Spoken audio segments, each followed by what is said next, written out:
Hola, muy buenas tardes.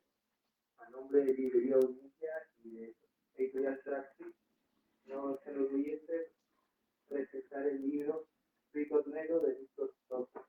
Para la presentación, nos acompañará Juan Alcántara, Rosa Durán, María Cruz y Marco Tulio Laiz. Los dejo con la mesa. María, Buenas tardes, gracias por acompañarnos. Agradezco especialmente a Manuel Yáñez, que gestionó esta presentación, sobre todo de aquí, pero por supuesto a todo el equipo de Librería. También estará los presentadores, a José Lugar, a Juan Alcántara, a Silvia Laison.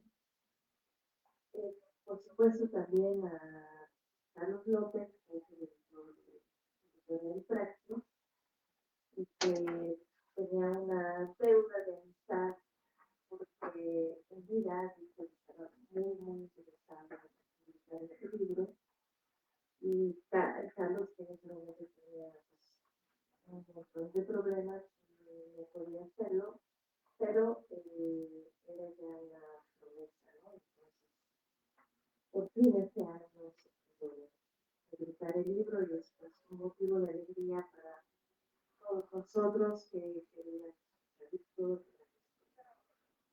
esto, y ayudamos a.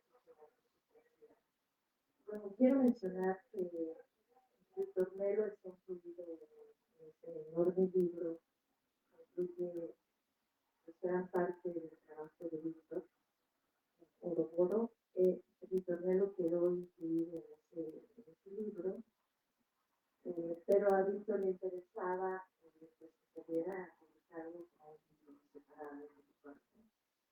También menciono que en 2013 Víctor hizo un CD con él leyendo estos algunos poemas de Víctor Melo, hizo alianza con su amigo Fred Herrera, que es parte del mismo, entonces grabaron ese CD con la voz de Víctor y el amigo haciendo danza, ¿no? Entonces, eso nos hace ver que Víctor le tenía pues, mucho cariño a este libro, ¿no? Mucho interés en este libro. Bueno, yo voy a hacer algunos pequeños comentarios. Creo que aquí ya todos sabemos quién era la historia, ¿no? Pero datos mínimos, bueno, nació en Montevideo en 1976, era pintor y poeta, colaboró en muchas revistas y suplementos culturales, y también fue maestro en la Universidad Iberoamericana y también en múltiples cursos estudió donde tenía que ver a veces con el cine y literatura, o también como tallerista, ¿no? Nosotras, todos ellos tenemos sus alumnos con los talleres que tiene muchísimos libros, publicó muchísimo, muchos libros, la mayoría de poesía, pero algunos de ensayo. Eh, Quiero mencionar, por ejemplo, Suyata, que es un libro de poesía, pues en sus primeros libros de poesía tiene unos poemas, digamos, muy sintéticos de influencia japonesa. Lo menciono porque a lo largo del tiempo fue cambiando mucho su manera de escribir, ¿no? Se fue transformando. Otro libro es de Chanel, incluso, que son notas, a veces parecen diarios, notas sobre literatura, otro libro que es fundamental para quienes lo hemos leído con fervor es Los animales curiosos, ¿no? Bueno, y luego menciono, por ejemplo, La saga del sordo o Realismo Catártico, como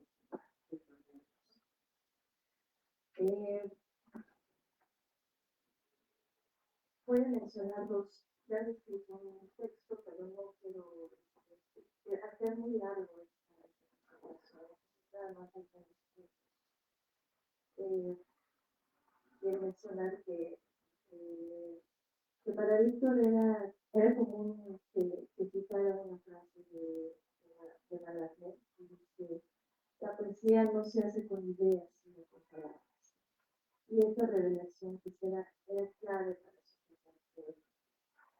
que ahora que en estos tiempos donde se privilegia mucho el discurso, ¿no? Como si eso fuera lo más importante del tema, el discurso, pues al contrario, Víctor iba contra Pedro, ¿no? Su compromiso fundamental era con el lenguaje, ¿no? En ese lenguaje se sumergía. Entonces tenía a los puros, decía, a misterio,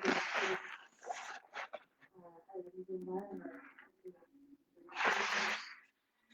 Su poesía, bueno, no es confesional, tampoco es coloquial. Yo pensaba que su era como a veces los pintores y los escritores, que al trabajar con esa materia deja que la materia también sugiera, incluso imponga su forma. Entonces, creo que Víctor era así, él escuchaba al lenguaje mismo. Algo que es también muy notable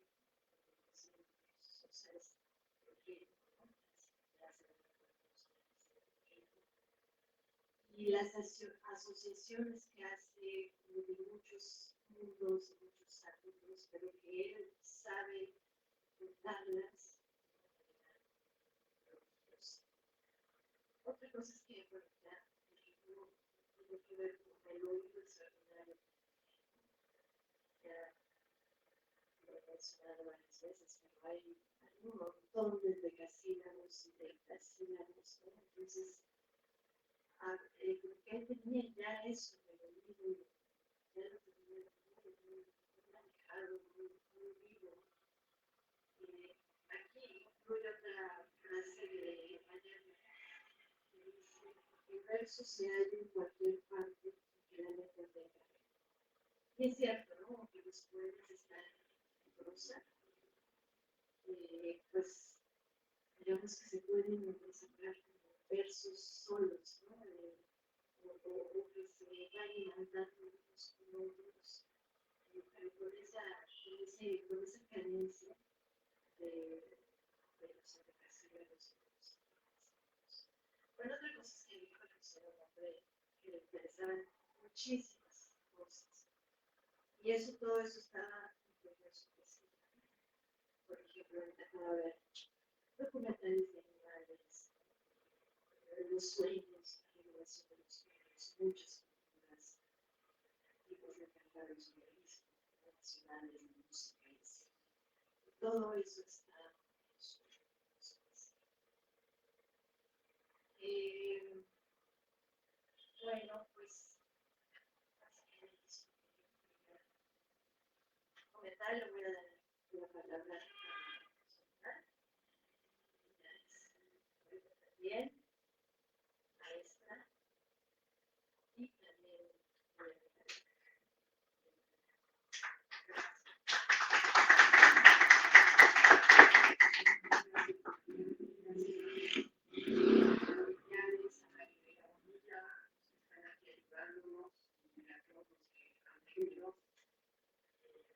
escucharnos. Me da gusto estar aquí con María, Juan, con Marco Julio, que conocimos y que admiramos a Víctor, que tuvimos, pues, todos nosotros muchas conversaciones con él. María y yo tuvimos la fortuna de ser sus alumnas en cierta época, ¿no? Para las que éramos amigas también. Y sin duda, pues fue una influencia muy grande en todos nosotros, en nuestra formación y también Para todos los que amamos la poesía, él era una especie de modelo de persona entregada a la poesía, ¿no? Toda su vida giraba en torno a eso, le dio total preponderancia, puso la poesía por encima de todo, con unas aptitudes enormes, ¿no? Porque de verdad su sentido del lenguaje era extraordinario, no era difícil para él escribir, se le facilitaba mucho el ritmo, la creatividad, y él lo sabía, y sabía que tenía un don extraordinario, y decidió dedicar su vida a fortalecerlo, a desarrollarlo y a darlo a conocer, ¿no? Con una seguridad increíble, porque pues no siempre tuvo apoyos, no siempre fue apoyado o impulsado, pero él estaba muy seguro, ¿no? De que esa era su misión en la vida y de que era lo que tenía que dedicarse.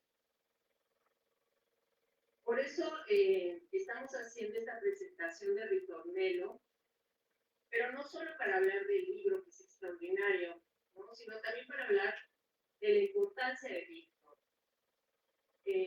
Víctor Sosa como poeta, dentro de la lengua española, pero también dentro de la lengua universal, de la poesía universal, porque es sin duda uno de los grandes poetas de nuestro tiempo. Y creemos que no tiene la difusión que debería de tener, ¿no? Un poco porque él, pues tampoco siempre fue muy íntegro en su sentido de lo que tenía que publicar, ¿no? A lo mejor no se promocionó como debía o no gastó su energía en eso, ¿no? Lo gastó más bien en su creatividad. Pero es un poeta que sin duda de alguna manera tocó la lengua, ¿no? Cambió la lengua, y merece ser leído, merece ser conocido a otro nivel. Ya María mencionó algunos datos de su biografía. Su obra es muy extensa, tenía una verdadera obsesión por escribir, casi una manía, podríamos decir, porque escribía todos los días, a menos que tuviera otra cosa, que no solo era una disciplina, yo siento que era una necesidad, ¿no? Que el día que no escribía, él no se sentía bien. No lo hacía por obligación, lo hacía porque de verdad era algo que él sentía que tenía que hacer. Ya María mencionó muchas características de su obra. Si hay que, quiero destacar el ritmo y la preponderancia que daba a la palabra. Me gustó mucho lo que dijiste de que dejaba que la materia sugiera o imponga su forma. Eso es muy importante. No estaba enfocado en mandar un mensaje determinado, en convencer al lector de algo, ¿no? O en defender X ideología o postura. Él estaba enamorado del lenguaje. Eso era. Enamorado de que las palabras existan, ¿no? Y lo que hacía era ponerlas en una relación extraordinaria. Para eso tenía muchos recursos, ¿no? Como fonías, antonomacias, como que una palabra lo iba llevando a otra y a otra y a otra, y él así armaba el discurso. Que por otro lado, esto no quiere decir que sus poemas sean ilegibles o que no tengan un sentido. También tenía una gran capacidad, dijiste, como de comprender el misterio de las cosas, ¿no? No sé si comprenderlo, pero sí manifestarlo, expresarlo. Hay algo muy profundo en la mayoría de sus poemas. No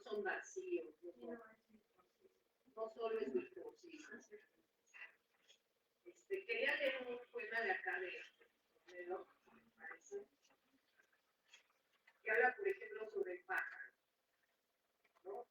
Y quiero que noten cómo nada de lo que dice es un lugar común, porque eso también era extraordinario en él, ¿no? Que jamás usaba lugares comunes, obviedades, todo eso lo rechazaba en la revista. El enojo del pájaro, su rabia contra el roble, contra el sauce, contra las centenarias araucarias, contra el área en las olas, su eructo trino hirsuto, su pico sobre el plasma de la flor. ¿Contra qué trina ese? Se preguntan. ¿Qué trina contra qué? Los estupefactos se preguntan. Pero el pájaro arde, no responde, eyecta como áspid de girambos. Demuele dólmenes, demuele monumentos megalíticos con mazo que en su pico va moliendo. El pájaro en su ejército de plumas, radiando en rama, en rojo, en ojo, nido. Y si hasta el mono chillador al verlo se asma, hace contra natura un pasmo el mono ante ese alarido del alado. Y todos se preguntan, ¿por qué trina? ¿Por qué esa tromba como trompo quemándolo? ¿O qué amor? ¿Qué amor de orada, pájaro? Le dicen. Pero calla. Cae vertical al caldo de la vida como un ciego aerolito, como un zorro. Ciego ciprés que tumba desde lo alto a la lava veloz, a la muda ceniza, aún fecunda, al irascible contra qué mercado. Pero además del ritmo, dice algo sobre el pájaro, ¿sí? Que no es lo evidente, que no es una descripción del pájaro, ¿no? Sino que es, de alguna manera, en algunas partes, es el pájaro, ¿no? Es como que capta algo esencial del pájaro y lo proyecta. Y eso es, en todos los poemas de Ritornello es una constancia. Bueno, tiene muchísimos más recursos que he mencionado. A veces la gramaticalidad, el discurso, hay como una voz que habla consigo misma, que se responde y que está asombrada ante la aparente incoherencia que hay en la realidad. Hay un delirio también, ¿no? Un ataque a la lógica constante, ¿no? Pero eso no quiere decir que sus poemas no transmitan un conocimiento. Yo creo que sí lo transmiten y a veces más profundo que el que puede dar un discurso lógico.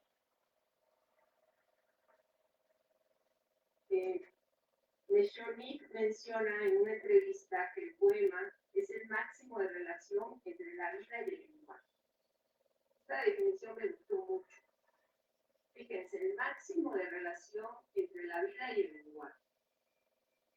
Porque alcanza a ver que el mejor medio para alcanzar cierta comprensión de la vida es la intuición poética. Es decir, la intuición poética también es un conocimiento. Y a veces es un conocimiento más exacto, ¿no? que el conocimiento racional.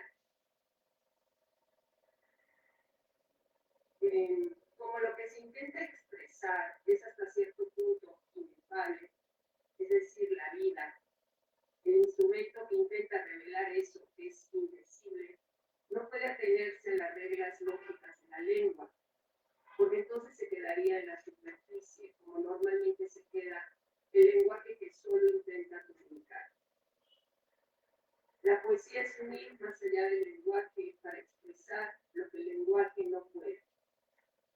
La escritura de Víctor Sosa es ese intento por ir más allá del lenguaje, en ese afán de forzarlo a decir lo que aparentemente no puede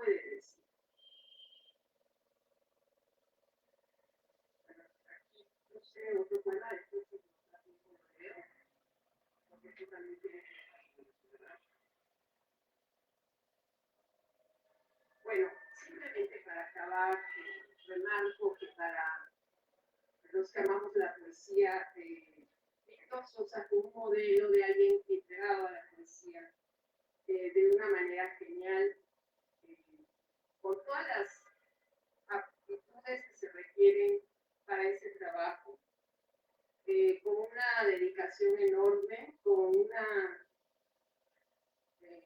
antipereza, yo diría, ¿no? O sea, no era nada perezoso, o sea, desconocía la flojera, ¿no? Porque de verdad él estaba dispuesto a trabajar lo que tuviera que trabajar, estar el tiempo que tuviera que estar, ¿no? Y jamás lo vi quejarse en el sentido de tengo flojera, nunca dijo tengo flojera que yo recuerdo, ¿no? Y su actitud era siempre de una disposición enorme a leer, ¿no? A escribir, a enseñar.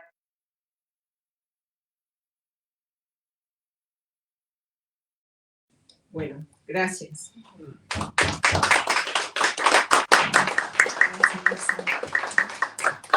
Bueno, le voy a dar ahora la palabra a Marco Tulio Laison, quien también conoció a Víctor, que es maestro, poeta, y bueno, aquí nos compartirá lo que quiera decir Marco Tulio.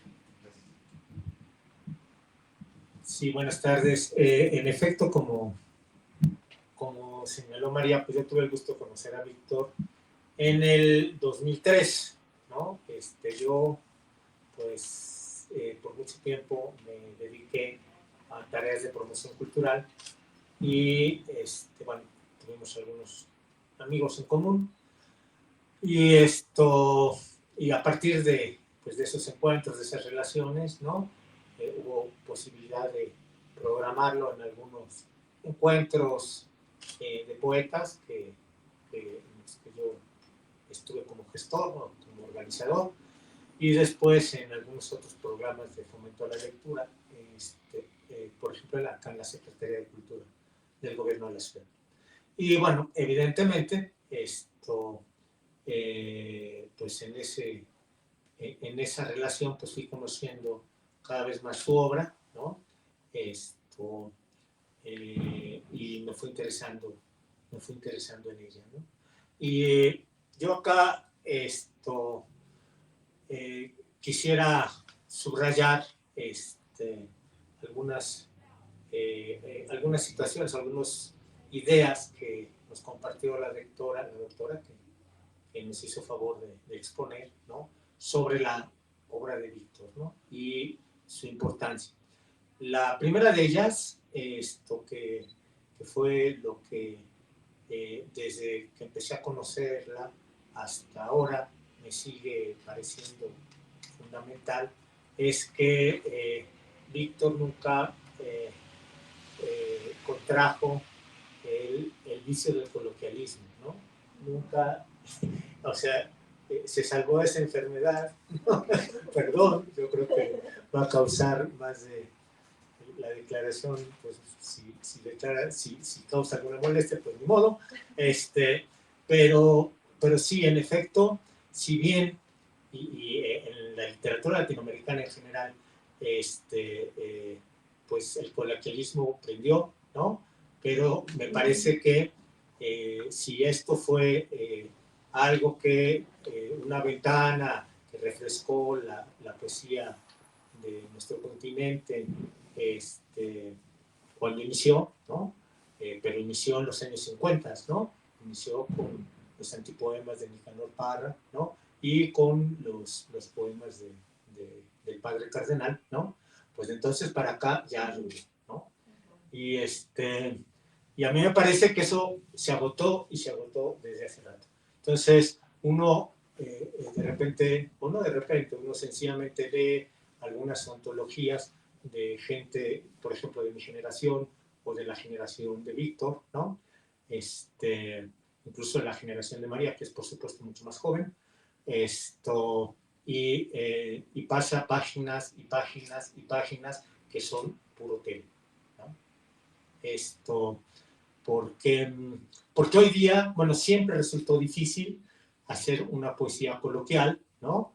hay ejemplos excepcionales, pero son eso, excepciones, ¿no? Insisto en Nicanor, insisto en Cardenal, ¿no? Pero me parece que es muchísimo, es el tipo de poesía más difícil, ¿no? Porque fácilmente se incurre en el lugar común, ¿no? Y sobre todo por algo que es básico y que también tiene relación con lo que comentó la doctora, ¿no? La poesía es un ir más allá del lenguaje, dijo, ¿no? Y eso es real, ¿no? Eso me recuerda una cita que saco al cuento en repetidas ocasiones, ¿no? De Víctor Shklovsky, ¿no? Que decía que la función de la literatura era devolverle a la piedra su condición de piedredad, ¿no? Me parece muy certero, porque el lenguaje, y esa sería como que una de las grandes diferencias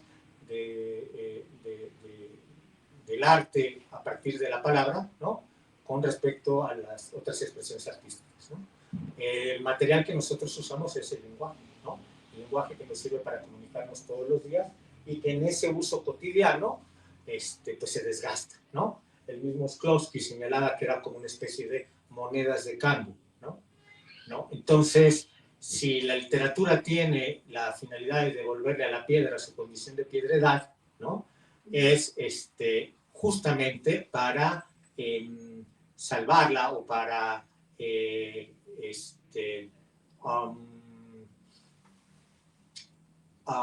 pues de alguna manera volverle a dar ese brillo, ¿no? Que el uso, ¿no? El uso y el intercambio lingüístico, ¿no? Le han quitado, ¿no? Entonces, y de ahí se parte de la necesidad, ¿no? De todos los ejercicios retóricos, ¿no? Entonces, una poesía que es coloquial, ¿no? Pues ya empieza como a contradecir estos términos, ¿no? Que habilitaban el lenguaje poético, que lo habilitaron históricamente. De ahí su dificultad y de ahí me parece que su agotamiento, ¿no? Su agotamiento, pues ya en unos años, ¿no? En Víctor no, por supuesto que no encontramos eso, o sea, Víctor tiene como el gran poeta que fue, ¿no? Todo un gran repertorio, ¿no? Pues no solo del dominio de todas las figuras retóricas, ya se enumeraron algunas, ¿no? Está de más, ¿no? Cosa que, pues, debería ser una responsabilidad mínima de cualquiera que nos dedique a esto, ¿no? Pero como, insisto, lo que nosotros hacemos se hace con palabras y todos usamos palabras, de repente resulta demasiado fácil o parecería demasiado fácil escribirlo, ¿no? Y si a eso se aúna que hay una inercia, una cultura dominante de lo coloquial, pues ya la cosa se amoló un poco más, ¿no? Entonces, bueno, pues eso sería así como que el primer, lo que yo rescataría como fundamental o lo que me llamó siempre la atención en la obra de Víctor, ¿no? Luego la doctora también comentó otra cosa que me parece significativa, ¿no? De lo que pude anotar, por supuesto más cosas, ¿no? Dice, lee este bello poema de Víctor de Ritornello, ¿no? Sobre el pájaro, y dice, capta la esencia del pájaro. Y tiene ella toda la razón, o sea, esa sería también otra de las funciones de la poesía, es decir, captar la esencia de lo vivo, de lo existente, ¿no? A través de una epistemología distinta a la racional, ¿no? Es decir, por ejemplo, el intuición, ¿no? Y eso es algo que, por ejemplo, el mismo Heidegger tenía clarísimo, ¿no? Cuando habla sobre o que trata de definir la poesía y su función, ¿no? Esta capacidad para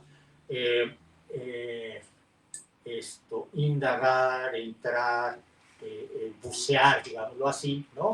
En las aguas del ser, ¿no? Para decir aquello, ¿no? Que no sería enunciable, ¿no? Bajo las premisas de lo racional, ¿no? Entonces ahí está ese llevar más allá el lenguaje, ¿no? No es gratuito, por lo tanto, que una de las figuras retóricas fundamentales de la poesía, que sea la metáfora, ¿no? ¿No? Es ese más allá que está ahí, ¿no? Ese más allá que está aquí, ¿no? Bueno, yo escribí un texto que, al respecto de Ritornello, que es muy breve, y pues se los voy a leer con mucho gusto.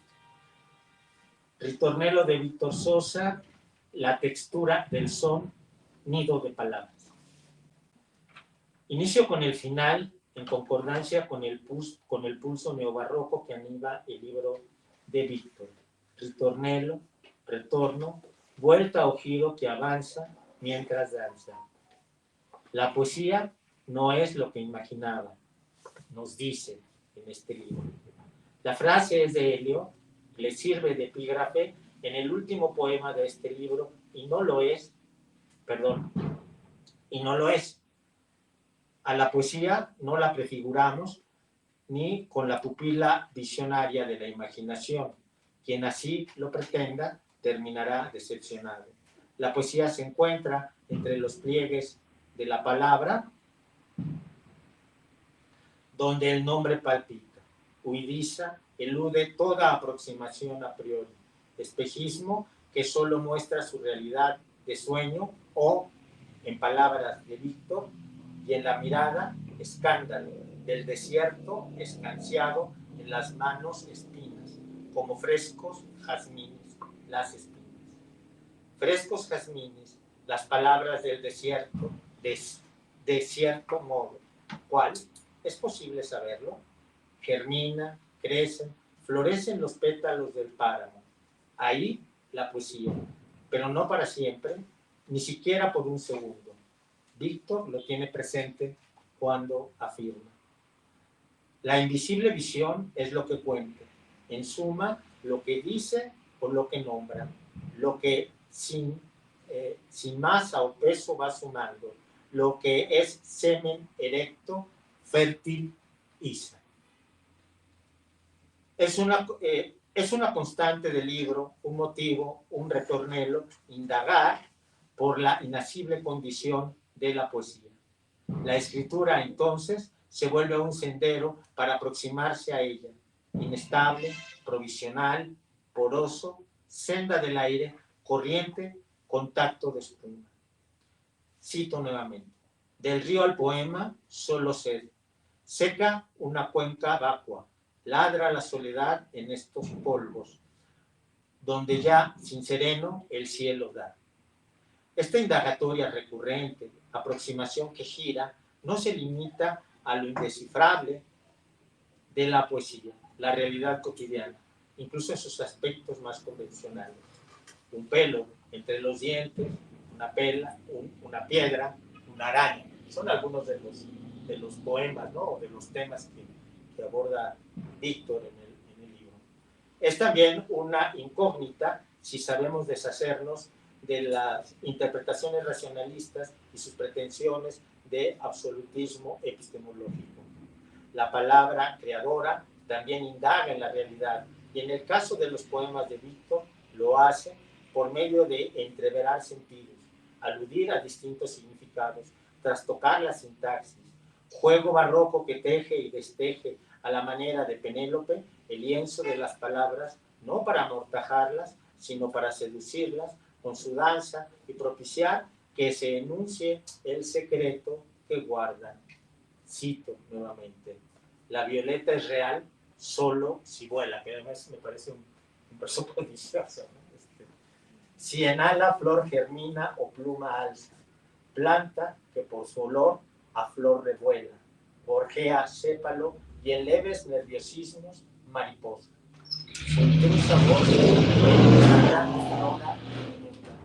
parla un dialecto que en Idalia entiende y un Niágara garúa, la violeta. La textura de los poemas de Víctor sorprende al tacto del oído y de la vista interior.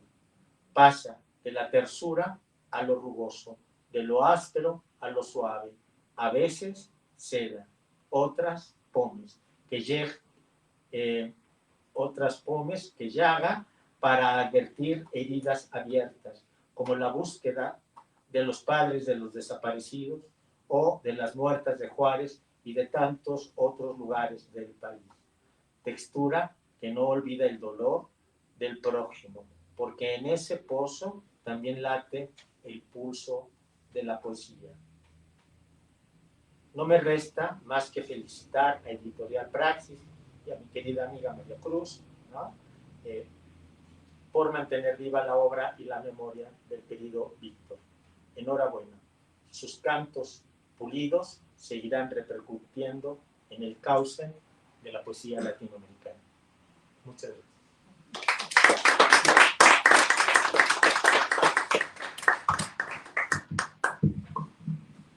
Gracias, Marco Tulio. Pues ahora le vamos a dar la voz a Juan Alcántara. Él también es poeta, maestro y ya conoce bastante bien la obra de Víctor. Entonces, bienvenido. Adelante. Muchas gracias, María. Bueno, antes que nada le agradezco a Rosa que me haya invitado a esta mesa y por supuesto es un gusto estar con María y con Marco Tulio compartiendo estos comentarios sobre Víctor Sosa. Muchas gracias a quienes están aquí presentes y de nuevo también muchas gracias a la librería Bonilla, que una vez más es hospitalaria con la poesía y con la literatura.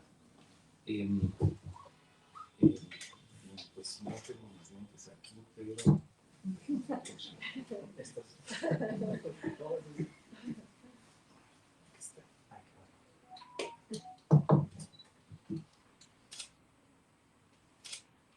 Y bueno, también muchas felicitaciones a la editorial Praxis por publicar el libro de Víctor, ¿no? Como sabemos, Víctor fue poeta, ensayista, muy agudo siempre, crítico literario, crítico de arte. Tiene un libro sobre arte mexicano, derivas del arte mexicano, traductor, por supuesto, del portugués brasileño sobre todo, y artista plástico, ¿no? Muy bueno como artista plástico, sí, sorprendente. En algunos libros hay imágenes de los trabajos de Víctor. Y bueno, felicito especialmente a la editorial Praxis porque regularmente los poetas se promueven a sí mismos, para lo cual necesitan, por supuesto, estar vivos, ¿sí? Ellos gestionan sus publicaciones, incluso pagan por ellas, ¿sí? Y bueno, de tal manera que son los mismos poetas los que están trabajando en esa otra parte de la obra que es su colocación, digamos, en el escenario de la poesía, ¿no? En las pasarelas de la poesía, ¿no? Por eso mismo es encomiable, me parece, que en este caso se publique la obra de un poeta ya fallecido. Habla, me parece, de que el editor está atendiendo a la poesía misma, ¿sí? No por favorecer a una persona en particular, ¿no? Y bueno, pero debo decir que también está favoreciendo generosamente la posteridad del poeta, ¿no? Por lo demás, si no me equivoco, ya lo dijo María, Praxis fue con frecuencia la casa editorial del poeta, ¿no? Desde Sunyata, Praxis publicó varios libros de Víctor, ¿sí? Por supuesto, celebro la aparición de Ritornello, que recibió en su momento un Premio Nacional de Poesía Gilberto Owen en el 2012. En esta muy bonita edición que de verdad permite a los lectores reencontrarse con la obra de Víctor o bien descubrirla por primera vez. Como ya se dijo también, el libro figura como la última obra incluida de su monumental Oroboro, ¿sí? Poesía reunida 1992-2003. Un libro enorme, ¿no? Como un ladrillo, literalmente, ¿no? Sí. No obstante, este libro, Oroboro, publicado en Sao Paulo, es inconcebible, ¿sí?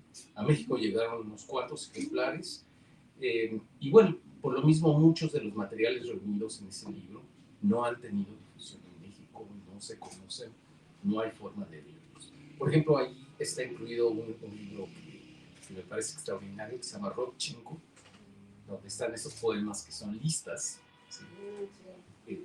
Rosa los conoce muy bien, por supuesto. En fin. Bueno, la obra de Víctor es una obra muy exigente, compleja, densa, desmesurada, diría yo, con frecuencia difícil, ¿sí? No obstante, consiste siempre en una perpetua aventura, una rigurosa exploración de los límites expresivos del lenguaje y de la conciencia como tal, ¿sí? Estoy seguro que Víctor no solo indagaba en sus propios mecanismos internos, psíquicos, mentales, sino que también indagaba en la misma escritura, hacía las dos cosas al mismo tiempo, ¿sí? Expandir la escritura y expandir, digamos, la capacidad de conciencia, ¿sí? O de exploración de la mente. Bueno, no carece, por lo mismo, de momentos de mucha belleza, ¿no? que sorprenden al lector, o de regocijada ferocidad, ¿sí? A veces cruel, podríamos decirlo así, ¿no? O de humorismo desatado, ¿no? Recuerdo en algunas lecturas nos reíamos muchísimo de la forma en que eh, eh, Víctor leía sus poemas llenos de humor, ¿no? Particularmente en ese libro que se llama Gladys Monogatari, ¿no?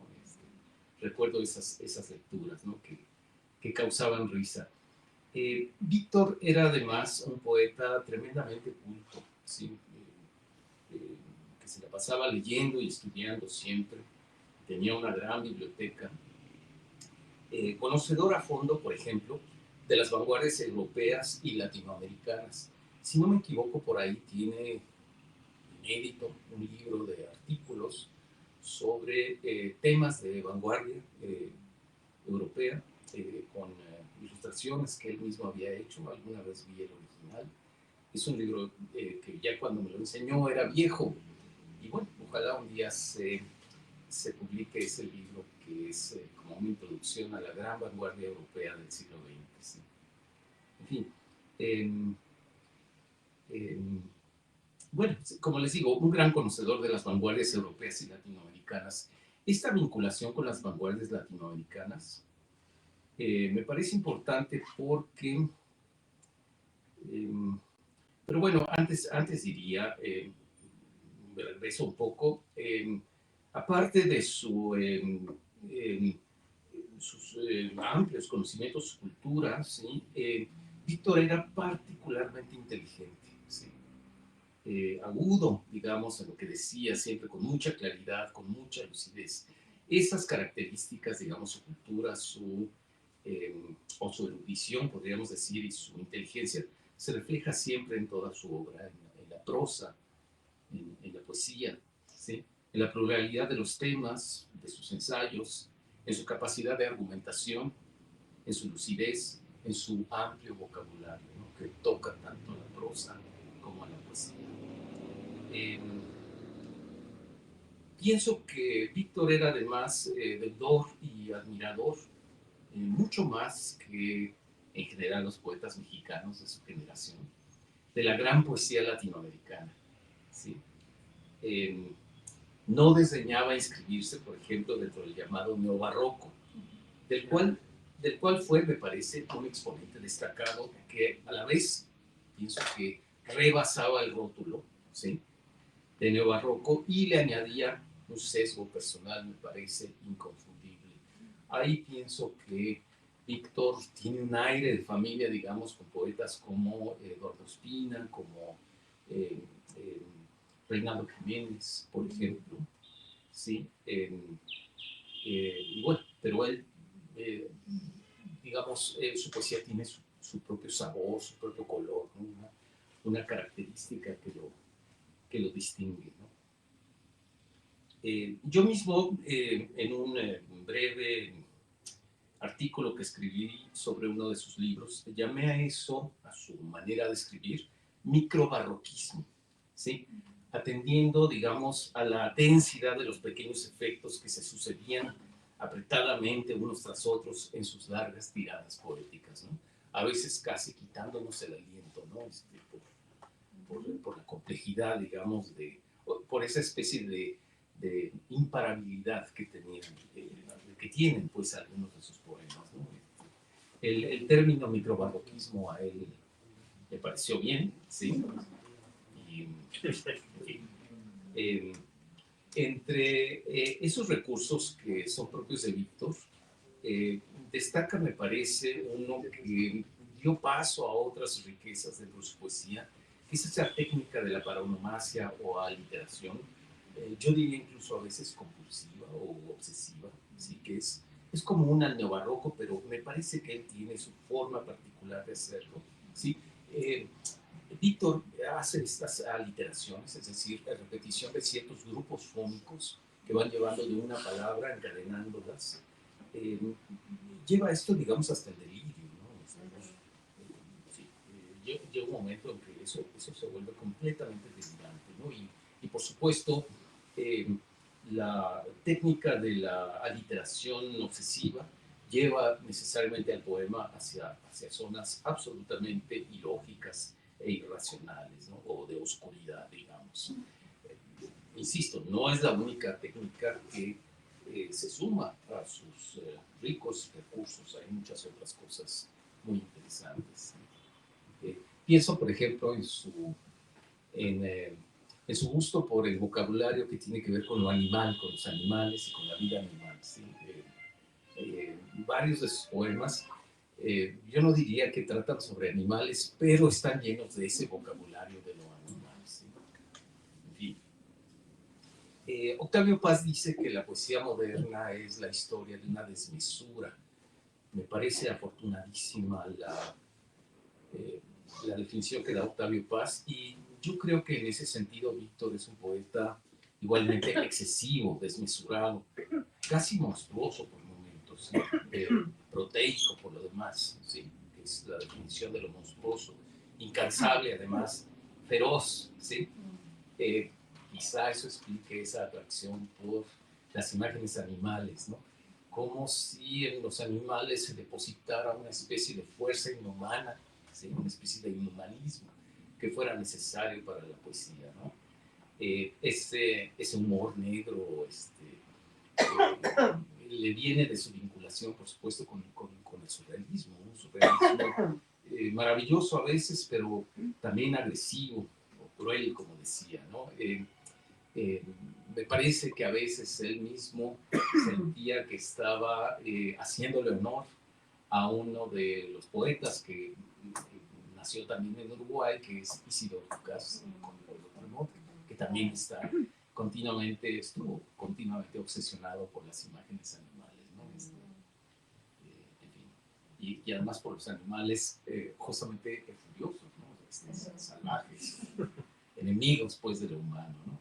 En fin, miren, otro rasgo interesante es esa disciplina de escritura absolutamente envidiable que tenía Víctor, ¿no?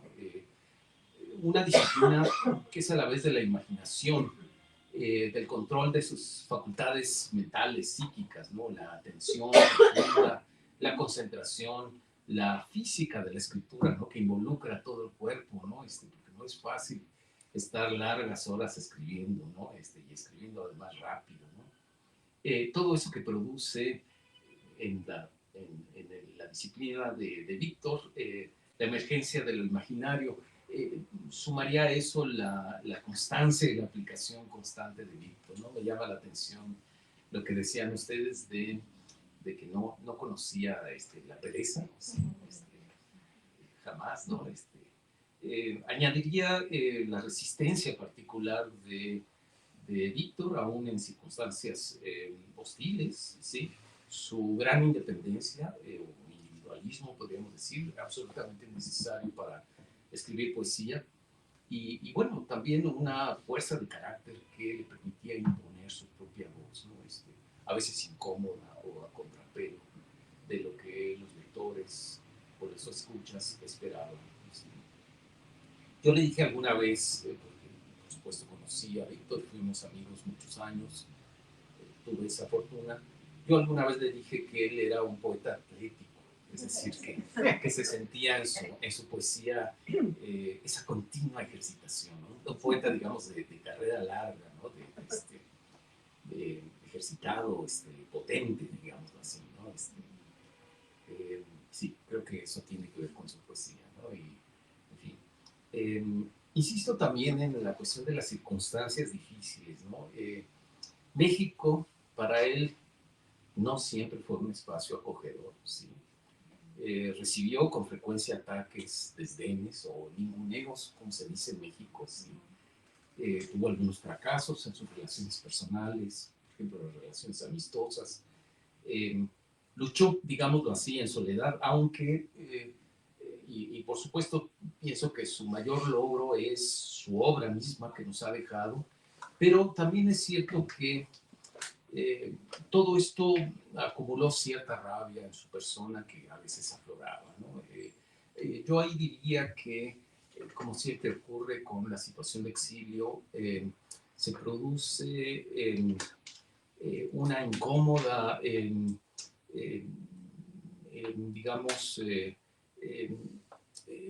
se produce una situación de vida incómoda que no es ni la del país de origen ni de la del país de acogida, ¿no? Es decir, Víctor en ese sentido es mexicano, es uruguayo, sabemos que él se nacionalizó mexicano, pero bueno, no siempre ha sido reconocido como poeta mexicano, sobre todo porque su voz no tiene que ver realmente con la poesía que generalmente se escribe en México, que es muy, muy distinta, ¿sí? Y bueno, en Uruguay pues siempre estuvo fuera, de manera que de dónde es, ¿no? Queda como en una zona definida y eso se suma, digamos, a las circunstancias difíciles de su vida y de su profesión y de su carrera, ¿no? Por eso mismo es mucho más meritorio que hagamos estos homenajes y se hagan nuevas publicaciones de la obra de Víctor, ¿no? Para no olvidar lo que hizo y lo que nos dejó. En fin, yo tuve la suerte de ser su amigo durante muchos años, como les decía. Presumo incluso de haber hablado con él, al menos durante un tiempo, digamos, de poeta a poeta, ¿sí?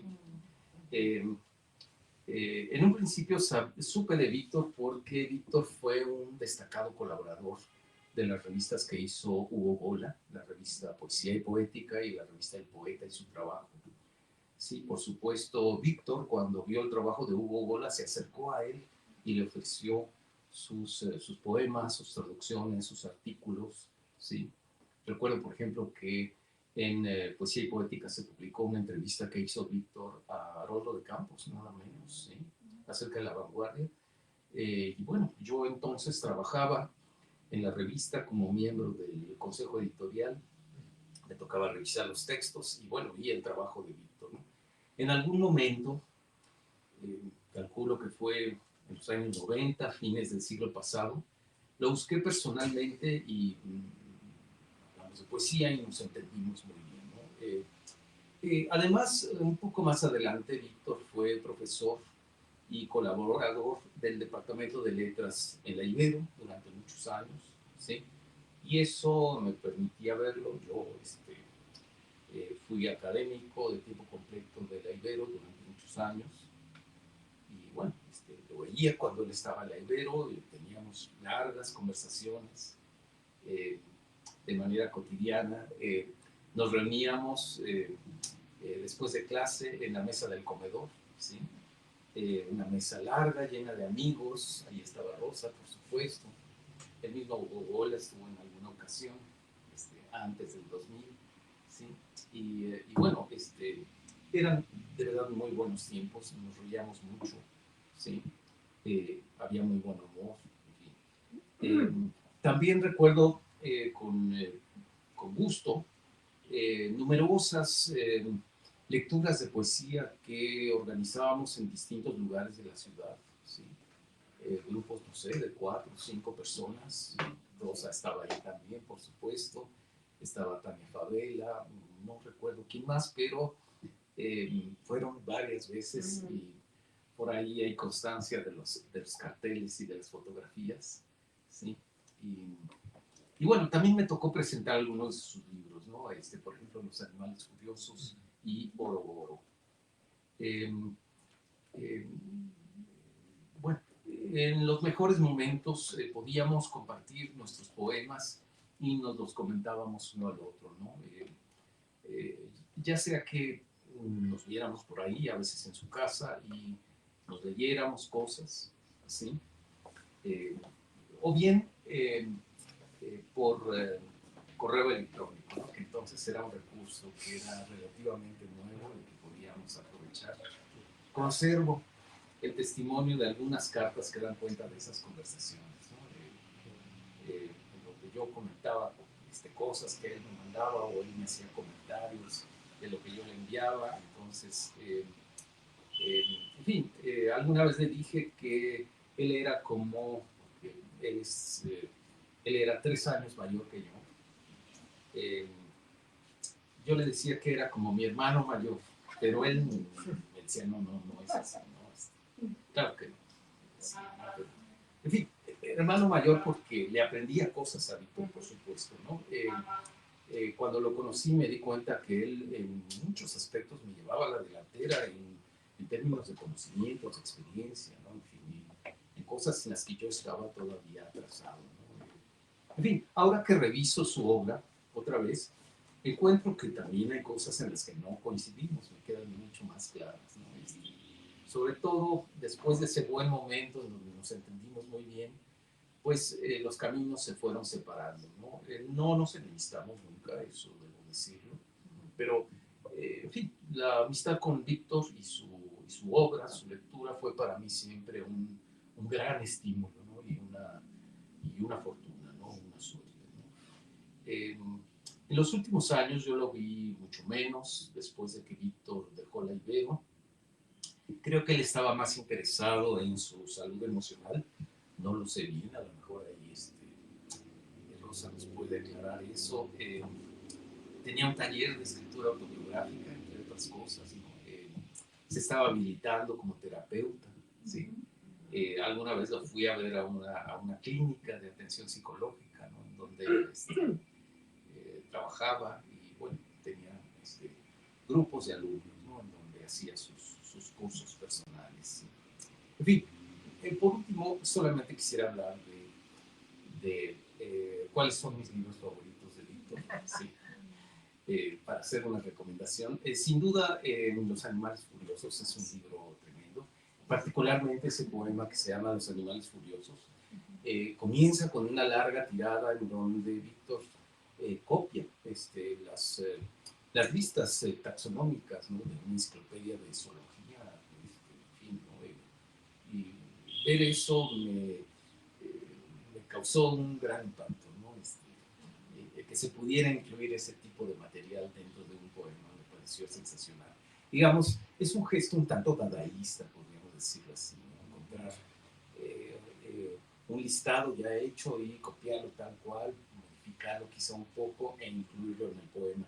Pero el poema no es solo eso, ¿no? Después empieza la escritura personal de Víctor, llena de esas referencias animales, y se va densando y tensando la escritura hasta que de pronto a la mitad del poema se produce una especie de abismamiento, desaparece la voz del poeta y aparecen ruidos, silencios, ¿no? Letras sueltas, ¿no? Sobre la página, una especie de mutismo. Y bueno, la última parte del poema, él recupera la voz, pero para nuestra sorpresa, y en letras cursivas, ¿sí? Aparece una voz femenina, ¿sí? Muy hermosa, ¿no? Que en una tirada también larga, mucho más lírica, mucho más abierta y comprensible, y bueno, así termina el poema, ¿no? Con ese momento como de descanso, ¿no? Y de belleza, ¿no? Es un poema tremendo, ¿no? Complejo, articulado de manera muy compleja en sus distintas partes, ¿no? El otro libro que me parece sensacional es Rodchenko, del cual solo puede leerse, hasta donde sé, en la edición de Oro, ¿sí? Yo tuve la suerte de ver los poemas en el momento en que Víctor los escribía, ¿sí? Y me encantaron esos poemas, ¿no? Son esos poemas dadaístas, ¿no? Que son listas, tal cual, ¿no? Rosa los conoce muy bien porque ella hizo su tesis, ¿sí? Sobre las listas, y haciendo especialmente análisis de los poemas de Víctor, ¿sí? En su momento hubo un proyecto de publicación de estos poemas. Surgió entonces la editorial Mangos de Hacha con José Luis Bobadilla. Él era mi amigo entonces. Y bueno, la idea era hacer libros artesanales con una impresora común y corriente en casa. Y yo estuve haciendo pruebas justamente para publicar algunos de sus poemas, uno que se llama Los Papas, ¿sí? Es una lista de los papas, tal cual, ¿sí? Otro que se llama Lecciones de Filología, que también es una lista interminable, ¿sí? Por orden alfabético además, ¿no? Pero bueno, finalmente hubo desacuerdos con el mismo José Luis Bobadilla. Él no quería publicarle a Víctor. Como ocurría a veces, Víctor se necesitaba con las personas o mantenía relaciones que no prosperaban finalmente. Bueno, pues el proyecto se vino abajo y ya no figuró Víctor en esas publicaciones, ¿no? En fin. Bien, los libros que me parecen de él más oscuros, más crueles, más en cierto sentido morbosos o grotescos, son La Saga del Sordo y Mansión Mabuse. Son libros de difícil lectura, ¿no? Por la turbulencia de las imágenes, ¿no? Del lenguaje, ¿no? Víctor hablaba entonces de cómo el lenguaje sea metástasis, ¿no? La metáfora a mí me daba escalofríos, pero, en fin, él utilizaba esa imagen, ¿no? Para señalar cómo de pronto la escritura derivaba hacia una proliferación, digamos, como enfermiza, ¿no? En fin, son libros de verdad muy extraños, pero bueno, Víctor tiene otros tonos, ¿no? Otro libro que se llama Lotos, que publicó una editorial de Querétaro que se llama Caligrama. Son poemas hechos a partir de Antonio dos Santos, uno de sus amigos brasileños con quien él tenía muchísima relación, ¿sí? Ese libro es de verdad muy hermoso, tanto como objeto como por los dibujos y los poemas, y es, digamos, el lado más amable de la poesía de Víctor. Lo mismo que otro largo poema que, por cierto, no está en Uroboro y no conozco ninguna otra edición, más que una que se hizo de manera bilingüe en Brasil, ¿sí? Es un poema dramático que se llama El Principio de Eternidad, ¿sí? Y es un poema interesante, ¿no? Donde por momentos sentimos que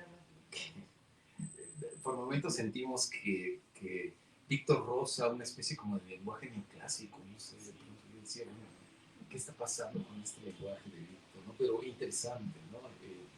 Por supuesto, él no se quedó ahí, hizo otras cosas muy distintas, ¿no? En fin, hay que leer a Víctor, ¿no? Gladys Monogatari es otro libro sensacional, ¿no? Una edición de Fondo de Cultura, con gran humor, ¿no? No deja de tener sus momentos también grotescos, pero es un libro que se puede disfrutar muchísimo. El título mismo ya es una maravilla, parece, ¿no? La novela de Gladys, ¿no?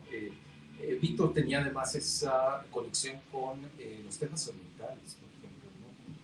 Con lo japonés, con el zen. Tiene por ahí un ensayo sobre el oriente en la obra de Octavio Paz, ¿sí? Entonces, bueno, él conocía muy bien lo de Octavio Paz y muy bien lo de Oriente. En fin, pues felicidades pues por la publicación de Ritornello y hay que leer a Víctor, definitivamente. Por lo pronto, si vamos a una librería y preguntamos por los libros de Víctor, pues no estarán ahí, pero creo que hay que hacer un esfuerzo por compartir esos materiales, por divulgarlos, por ponerlos en circulación otra vez, ¿no? En fin, bueno, muchísimas gracias.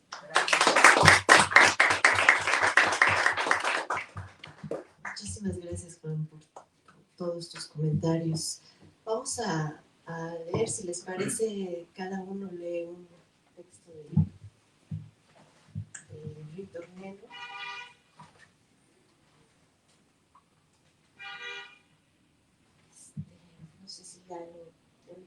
esto, ¿verdad?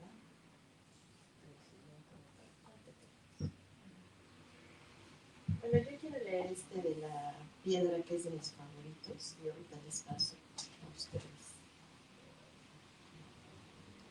Piedra, pedacito de agua, rumorosa en sus curvas amasadas, por su roce porosa, por su fisura esperma, minera que no piensa, ni tucán, ni transpira, menstrua incierto sílice, un mineral sudor que no se mide, mira al arder como un cigoto milenario, japonesa en faz pálida, en su compacto átomo almuecín. La tomo entre mis dedos tan efímeros y pese se descalza en palma cóncava. Tibiamente enfría el macizo óseo.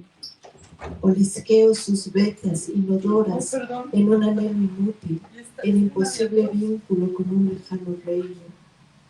Tiene algo de Argos en sus perpetuos ojos, pero es como búdica mosca, impermanente, como un koan la piedra. Y si me la comiera, ¿qué jugo aminoácido o Big Bang? ¿Qué pulsa o tambor entrando a entraña? Pero ni está, ni es, y ni David en onda. Ondea en mi mano inmente y se evapora dejándome tan solo como un dios, con esa sensación de ser eterno. Y ella, en mutaciones, tan humana.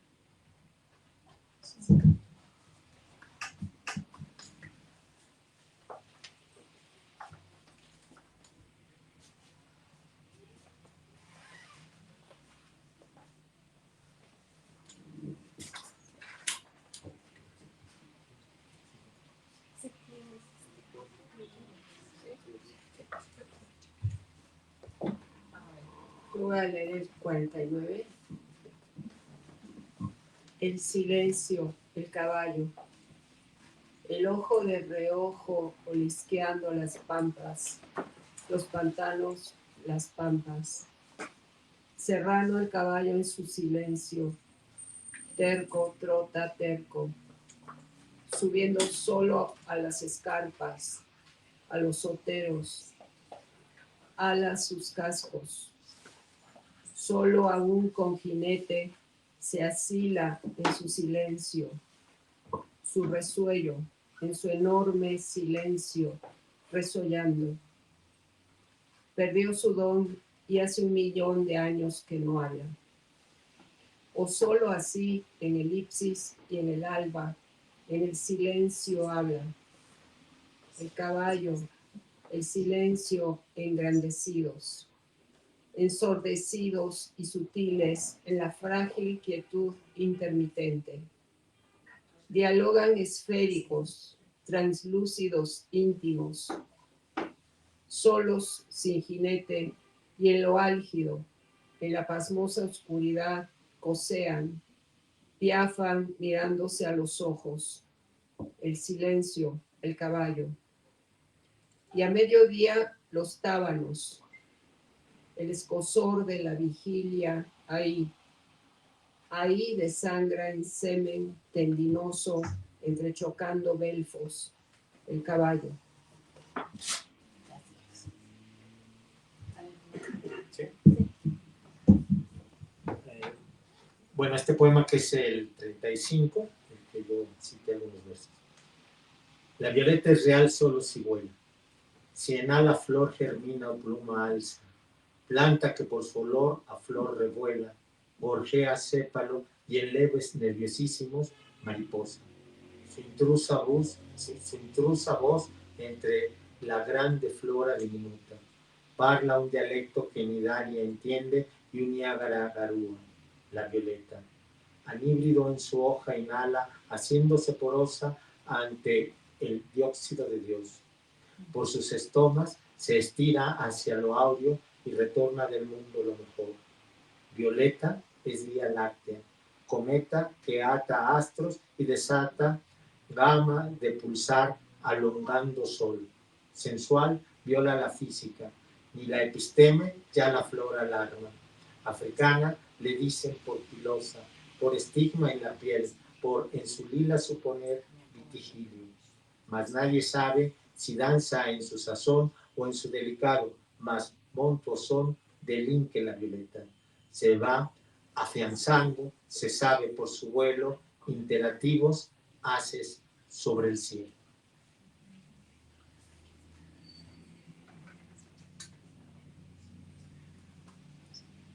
Y bueno, este es el poema 39, tiene un epígrafo de Herberto Helder que dice: las crines negras golpeando, es el sonido de ellas. Lavaban los bandiles con arena, sobre el cauce seco las mujeres enjuagaban rebozos. Las crines les caían empapando como pinceles chinos la ribera. Sus azabaches crines tañidas por el viento como arpa. Cantaban las mujeres, parían acuclilladas cimbreantes coralillos, tan hembras unguladas, tan íntimas y extensas en sus extintos menstruos las enaguas. En un llanto o relincho las mujeres, polvo ayer, lodo en crin sobre los ojos, sobre los brazos poros azabaches que respiraban polvo, ahí lavando, cerrados para siempre a su sudor.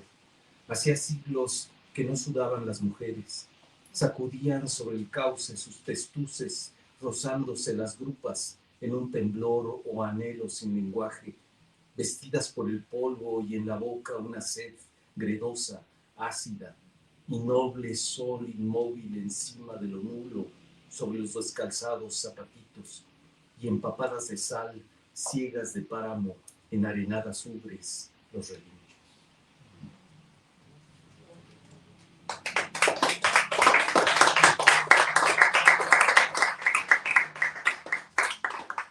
No sé si quieran comentar algo, preguntar algo. Aquellos con micrófono disponible. Bueno, a mí sí me gustaría hacer una consulta. Entiendo que al final bueno, no al final, pero tenemos una parte muy importante en las librerías y las editoriales como para hacer difusión de un autor, pero me llama un poco la atención, quizás no solo a nivel personal, como ustedes dicen que conocieron muy bien al poeta, sino también como poetas. ¿Qué podría pasar con un autor que justo como ustedes dijeron, no da tampoco mucha difusión de su propio trabajo, ¿no? Entonces, bueno, me llama eso la atención. Entonces, es una consulta. Creo que, no sé si en Rapao decía que ningún buen poeta va a ser desconocido, ¿no? Juan habló de Isidore Ducas, el conde de Lautréamont, que Víctor admiraba mucho y con el que yo creo que él hacía ciertos paralelismos entre él y el conde de Lautréamont, porque, bueno, ambos nacieron en Uruguay, se exiliaron, fueron de alguna manera, trabajaron un lenguaje muy difícil, muy innovador, ¿no? Que no era aceptado. Claro, Lucas se murió mucho antes, pero él sentía cierta, no sé, analogía con este conde falso. Y el conde de Lautréamont fue conocido mucho después de muerto, ¿no? Se fue reconocido como un gran escritor, como le ha pasado a muchos. Y tal vez ese sea el destino de Víctor. O sea, yo estoy segura que va a ser un escritor conocido y que en algún punto va a entrar en el canon, digamos. No sé cuánto falta, ¿no? No sé cuántos años tienen que pasar, pero al final yo confío en que lo que es excelente va a ser reconocido. No solo le pasa a los poetas, ¿no? Le pasa a los pintores, le ha pasado a los artistas, a muchos artistas que su época no los comprende, o solo son unos pocos los que lo comprenden, pero la calidad está ahí, ¿no? Y la van a acabar viendo más personas, ¿no? Finalmente, porque pues se va a imponer, ¿no? Entonces a mí no me preocupa mucho que ahora no sea, la verdad no, yo confío en que a la larga él va a ser valorado como lo han sido muchos otros. Tal vez no escribió a la moda, ¿no? A lo que pedía el momento. Y entonces, obviamente él no escribió para gustar, ¿no? No escribió para complacer al público y eso, pues a veces se paga, ¿no? Se paga con esta especie de desconocimiento o de aparente o sea, indiferencia del público, pero ahí está la calidad, ¿no? Ahí está su asombrosa poesía y va como a germinar en las mentes de muchas más personas que o sea, ahorita somos como un club, ¿no? Un club reducido, pero no tan reducido, quiero aclarar. Él es muy conocido en Brasil, es muy apreciado en Brasil por muchos grandes poetas, no por cualquiera, digamos, ¿no? Sino por gente que sabe. Y en Argentina, no solo en México, sino pues, en general en América Latina, él es conocido y por personas que saben de poesía, ¿no? Y a la larga esto se va a imponer, ¿no? No sé cuánto va a tardar, pero pues va a pasar seguramente. No sé si alguien quiere decir algo. Sí, Rosa tiene razón. Me parece, bueno, Emilio Adolfo Westphal, el poeta peruano, dice que la poesía circula por vías soterradas, ¿no? Y bueno, puede tardar un tiempo, pero siempre, como dice Rosa, lo que tiene calidad termina por aflorar. No obstante, pensando en voz alta, se me ocurre que podría ayudar mucho hacer una buena antología de la poesía de Víctor, sin duda, ¿no? Que tuviera poemas de sus distintas épocas. También ayudaría mucho que, digamos, hubiera ponencias y trabajos académicos sobre la poesía de Víctor. En fin, eso pues puede ocurrir, puede no ocurrir. Me parece que ahora la academia en general está en otras cosas, en ciertos tematismos como por ejemplo los migrantes o la violencia contra las mujeres, lo cual no está mal, digamos, pero Víctor no está, digamos, en esos temas, ¿no? Digamos, no está ofreciendo respuestas a urgencias sociales inmediatas, entonces, bueno, pues habrá que esperar, ¿no? Que haya otro momento en donde él pueda también impactar mucho más en la crítica académica que me parece que hoy en día decide muchas cosas, afortunada o desafortunadamente, con respecto a la posteridad de los poetas, me parece. Pero bueno. Sí, pues ya nada más quiero... Hay una pregunta. Sí. Gracias, Tamara. Qué privilegio estar aquí. Y también haber conocido a mi querido Héctor Sosa.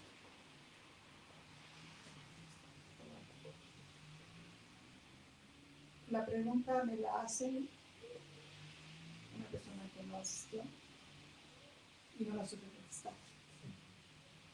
Pues será de ustedes. Referirá a la obra de Deleuze sobre este concepto, el título del libro. Porque dice que hay un libro, La Casa y el Cosmos, que él explica. Entonces, no sé quién quiere contestar. El nombre de Ritornello, ¿por qué se le pidió a Víctor? No lo sé. El epígrafe de Ritornello del libro, que es de Deleuze y Guattari, dice: el ritornello es una voz que canta en un agujero negro. Para mí, en este contexto, el agujero negro es el abismo del lenguaje, así lo interpreté yo.